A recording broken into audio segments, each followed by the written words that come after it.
Hi friends, Manisha रेसिपीमध्ये आपल्या सर्वांचं खूप खूप स्वागत आहे।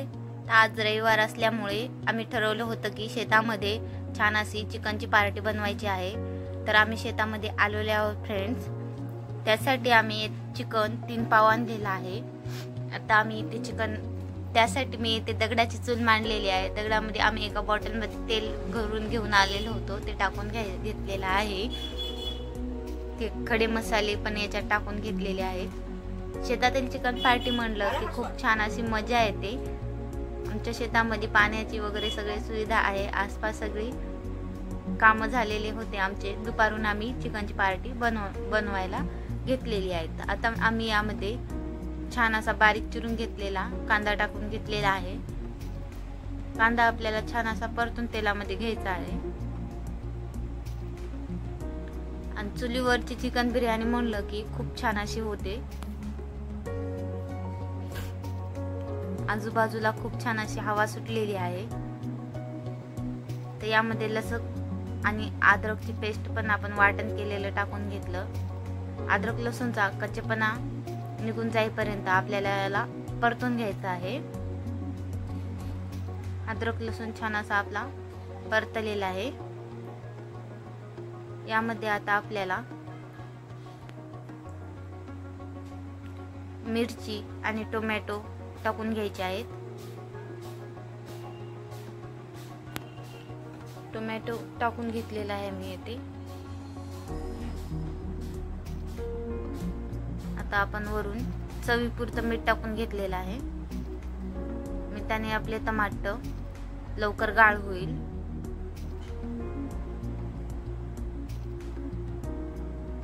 आता यामध्ये मिरची बारीक चिरून घेतलेली टाकून घ्यायची आहे।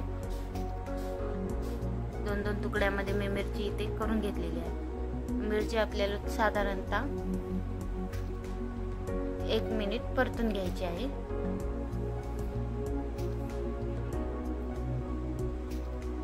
आता यामध्ये आपण चिकन बिर्याणी मसाला टाकून घेणार आहोत। मसाला आम्ही घरूनच बनवून आणलेला आहे। हे पूर्ण एक पुडी पण टाकून घ्यायची आहे मसाल्याची। चिकन मटन मसाला आहे। वरून आपण थोडी कोथिंबीर टाकलेली आहे। आणि हे 3 पाव चिकन आहे, हे स्वच्छ धुवून घेतलेलं आहे। आता हे आपल्याला चिकन यामध्ये टाकून घ्यायचं आहे। चिकन हे आपल्याला साधारणतः इथे तेलामध्ये फ्राय करून घ्यायचं आहे। इथे मी 5 मिनिट तेलामध्ये फ्राय करून घेतलं आहे।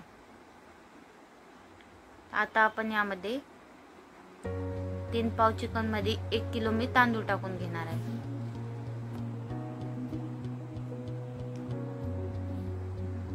यामध्ये तांदूळ टाकलेले आहेत। आता आपण तांदूळ आणि चिकन व्यवस्थित मिक्स करून घेऊया।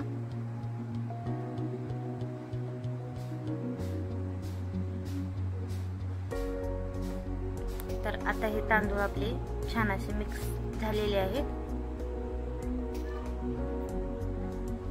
तुम्ही चिकन आणि तांदूळ सोबत टाकण्याऐवजी तुम्ही चिकन शिजून पण घेऊ शकता, पण चिकनाला जास्त वेळ शिजायला लागत नसल्यामुळे मी बिर्याणी बनवताना दोन्ही पण तांदूळ आणि चिकन सोबतच टाकलेला आहे। आता आपल्याला तांदूळ आणि चिकन शिजेपर्यंत आपल्याला यामध्ये पाणी टाकून घ्यायचं आहे। जितकं लागेल तितकं आपल्याला इथे पाणी टाकून घ्यायचं आहे। यामध्ये मी यामध्ये 2 ग्लास पाणी टाकलेलं आहे। यामध्ये अजून आपल्याला थोडं पाणी लागणार आहे। यामध्ये मी अजून थोडं पाणी टाकून घेतलेलं आहे आणि वरून थोडी मी कोथिंबीर टाकून घेतलेली आहे। आता आपल्याला याला छान असं उकळी काढायची आहे। उकळी आली का आपण यावरती झाकण ठेवून याला 5 मिनिटं शिजू देणार आहोत। यामध्ये तुम्हाला हवं तर वरून तुम्ही मीठ पण टाकू शकता। आम्ही टोमॅटो मध्ये मीठ टाकून घेतलेलं आहे। तर इथे हे पहा, अशा प्रकारे याच्यावर झाकण ठेवून छान अशी मी बिर्याणी शिजून घेतलेली आहे। तर इथे तुम्ही पाहू शकता अशा प्रकारे ही बिर्याणी बनवून तयार झालेली आहे। तर शेतामध्ये खूप छान अशी आमची बिर्याणी चुलीवरती बनवून तयार झालेली आहे। तर कशी वाटली ते कमेंटमध्ये नक्की कळवा।